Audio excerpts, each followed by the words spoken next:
বাংলাদেশে আবার কোনো সরকারের আসা যাওয়া সেটাও সেনাবাহিনীর আস্থা বা অনাস্থা ছাড়া ঘটতে পারে নাই। এ দফায়ও তারেক রহমান যখন ক্ষমতায় এসেছেন, প্রেসিডেন্ট শাহাবুদ্দিন চুপ্পুর সাক্ষাৎকার দিয়ে আর নানা জন নানা বয়ান তুলে সংবাদ মাধ্যমে স্পষ্টতই বলছেন যে ওয়াকারুজ্জামান যদি গুরুত্বপূর্ণ ভূমিকা না রাখতেন তাহলে ইউনূস শেষ পর্যন্ত নির্বাচন দিতেন না, আর ইউনূস নির্বাচন না দিলে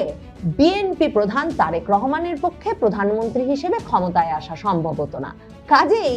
কবে সেনাবাহিনী ব্যারাকে ফিরবে সে সিদ্ধান্ত সম্ভবত প্রধানমন্ত্রী তারেক রহমানের নয়, এবং সেনাবাহিনীর দরবারে গিয়ে তিনি যে বক্তৃতা দিলেন তাতে সেটা পরিষ্কার,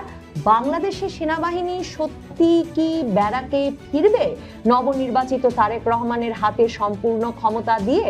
নাকি ওয়াকারুজ্জামান 2027-এর মে তার মেয়াদ শেষ পর্যন্ত রাজপথের নিয়ন্ত্রণ, রাজনীতির নিয়ন্ত্রণ তার হাতেই রাখবার সিদ্ধান্ত নিয়েছেন।